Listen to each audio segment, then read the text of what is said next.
You know we're hosting a family gathering next week, right? What do you mean by... That means you need to clean this house spick and span. If I spot even a speck of dust, you're in trouble. Here we go again. It's like I'm just the hired help to my mother-in-law, Sally. From the moment I got hitched, it's been a relentless wave of her griping. And the worst part? Sally is sneakily brilliant at chipping away at my sanity, all under the radar of my husband and father-in-law. Before I knew it, I turned into something like her personal lackey. Despite the toll it was taking on me, both physically and emotionally, I stuck it out for the sake of my dear husband. But everyone has their breaking point. Should I walk out on my husband to escape her, or endure and carry on like this? Neither option sat well with me. I didn't want to lose what mattered most. So, I pulled together some backup from around me and started plotting a grand scheme to give Sally a taste of her own medicine. My name's Heather, and I'm 29 years old. Almost 2 years ago, I married my husband Ken, and since then, I've been living at his folks' place being a homemaker. I first met Ken 3 years back, and after a year of going steady, we tied the knot. At the start of our marriage, I had a job and we were living in an apartment about halfway between our workplaces. But not long after we said I do, I started clashing with my coworkers. There were a lot of older women at my job, most of them were older than me. It seemed like they held a grudge because I had walked down the aisle before they did. It wasn't long before they started making my life miserable, and I began to feel the strain, both mentally and physically. I hit my breaking point and spilled the beans to my husband. When I mentioned that I wanted to quit my job, he came up with a suggestion. So Heather, Mom's actually been asking if we'd consider moving in with her. What? Your folks' place?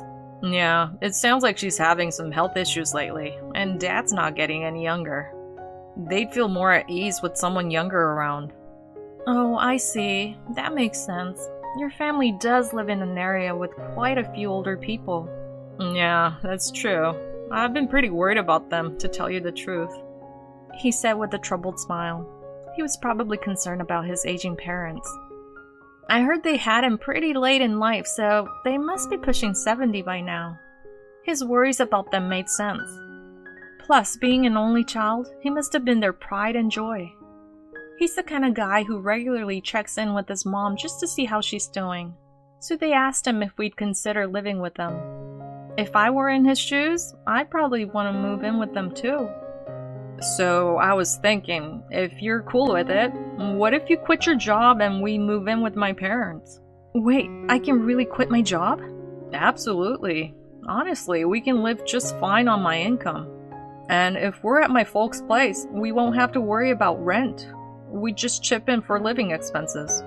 Are you sure? Are you really okay with me being the only one getting this much help? I can't stand seeing you suffer. If there's a way to make things easier for you, I want to take it. Oh, Ken. Yeah, thank you. And just like that, we made up our minds to move in with the in-laws. I decided that was the perfect time to quit my job. But back then, I had no clue. Just because the job stress is gone doesn't necessarily mean happiness is around the corner. Fast forward a month, and we're having the movers cart all our stuff over to the in-laws. They welcomed us with open arms. Long time no see. Heather, we're very happy you're here. No kidding. When we heard you two were moving in, we were over the moon. They were all smiles as they ushered us into the house. As we ambled towards the living room, my mother-in-law, Sally, hollered from the kitchen. Heather, lend me a hand, will you? Absolutely. I'm on my way. Sorry, I can barely keep up with all this. No problem. I'm here to help. I sprang up and headed to the kitchen. While brewing some coffee, I got the rundown of where everything was. Just when I was about to ferry the mugs over, she held me back. Hold your horses. I gave her a puzzled look, not quite getting what was up. She grabbed a mug and started sipping the coffee right then and there. Sally? She took a sip, scrunched up her face, sighed, and pressed her lips together. This coffee is a disaster. Can't you even make a decent cup of coffee? Well, you're as plain as a post and you can't even brew coffee. You're a real letdown as a daughter-in-law. And I hear you quit your job? About my job, the office politics were getting to me.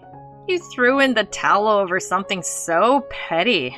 I swear, you kids these days, you're just so fickle, aren't you? My workplace was pure torture. But Sally, who didn't have a clue, was laying into me based on her own assumptions. But what could I do? It was my first day there. I couldn't just snap back. All I could do was bite my lip and bear it.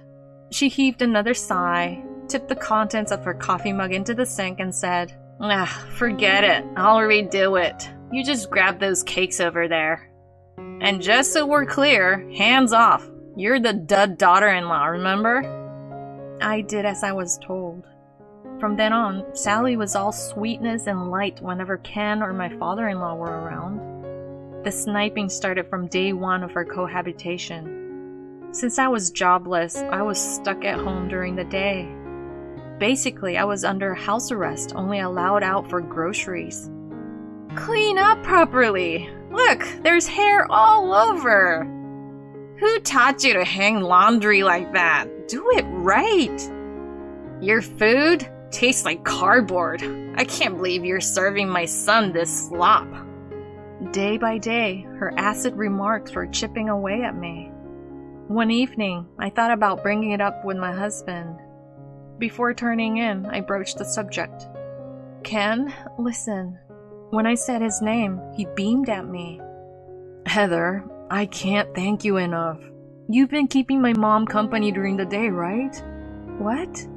My mom looked really happy today when you were in the bath. She said it's like having a daughter around. She said that?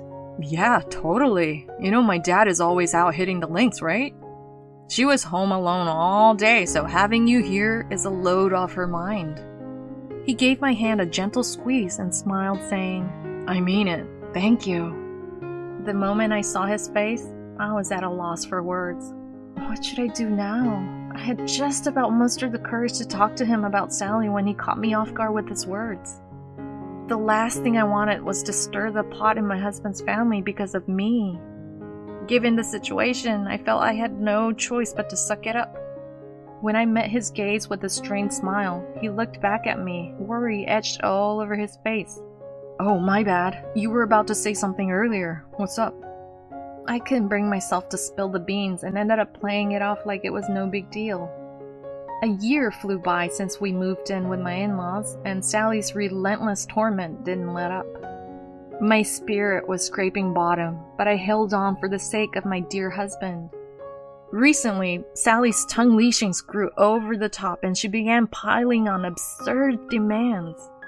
I've got some friends coming over. Go fetch some cakes from the department store in 10 minutes. Get rid of the weeds in the garden while I'm out. Make sure you season the dinner like I do. I'll claim I cooked it. The list just went on and on. Each time I fell short of her escalating demands, I was met with a fresh barrage of abuse.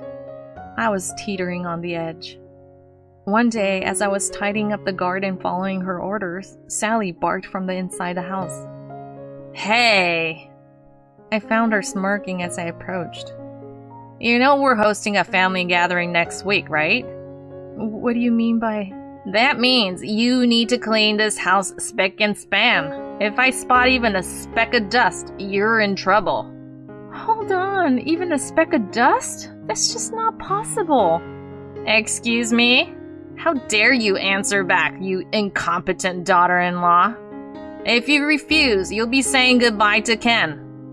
It hit me then. I turned into nothing more than Sally's pawn. I was beat, physically and mentally, but I couldn't turn my back on this life, not when it meant leaving my beloved husband. But even I had my breaking point. Should I walk out on my husband to escape her, or endure and carry on like this? Neither option sat well with me. I didn't want to lose what mattered most.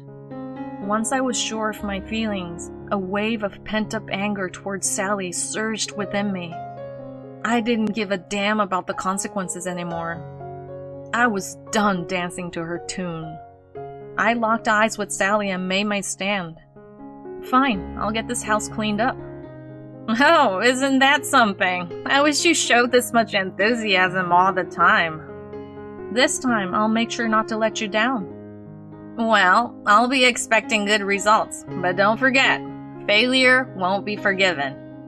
With that, she strutted out, leaving me behind. Recently, she's been all dolled up and stepping out quite often.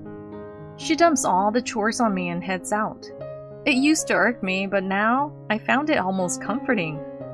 I decided to let Ken in on the truth, hoping to catch him on his lunch break. When I opened up about the abuse, he stammered back. Is that for real?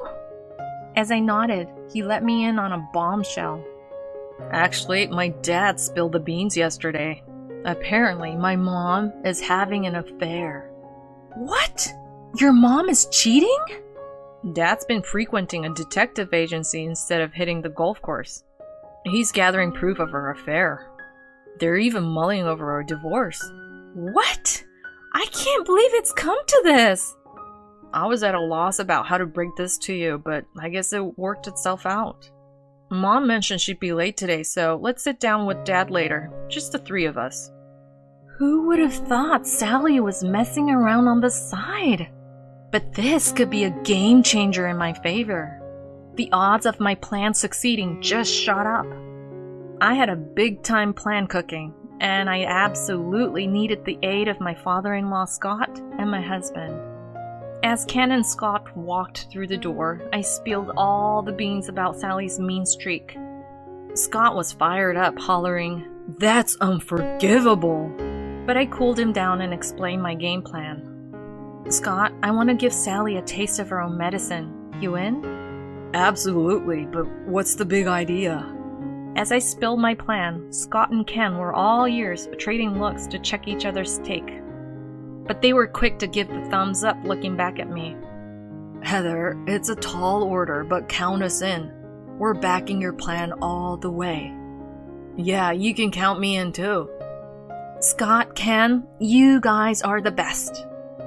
I immediately picked up my phone and hit up my dad back home. What's up? I rapidly filled my dad in on my plan. Dad, here's the plan. I need a hand. I see where you're going with this. No problem. I'll round up the troops. We have to handle some red tape first. Can we shoot for a week from now? Sure thing. Got it. I'll gear up my end till then. Thanks, Dad. With my dad on board, I dove into the prep work the very next day. Alongside Scott and Ken, being super careful not to tip off Sally, we got all our ducks in a row. Fast forward to a week later. On this fine Sunday, Scott and Ken were kicking back at home. Sally was grinning ear to ear, playing the doting mother-in-law perfectly. Heather, what's for lunch today? Since the guys are here, why don't we order some grub? I've got company dropping by soon. Company? Right on schedule, the doorbell chimed. I swung the door open, and there stood my dad. Heather, long time no see. Thanks for coming, Dad. I hate to put you through all this. What are you talking about? You're my kid. It's no sweat. Thanks. Can we get started? Sure thing, but first, get the stuff out. On it. I shot a look to my husband and Scott, and we began hauling our packed gear outside. Having separate rooms in my in-laws' house was a real stroke of luck. We managed to make the moving prep happen without Sally being any the wiser. Seeing us in action, Sally quickly piped up. Hold up! What the heck are you guys up to? Sorry, Sally, could you step outside? Safety first. What's this about safety? Give it to me straight! No need for a play-by-play. It'll be clear as day once you see from the outside. What on earth are you plotting? As we carted out the last piece of luggage, Sally busted out of the house. A wrecking crane had just rolled up, all set to get down to business. Yep, the favor I asked from my dad was to bulldoze my in-laws' house. We're a construction family, and my old man is still in the game. Wait, what's all this? As Sally let out her disbelief, the crane got down to business.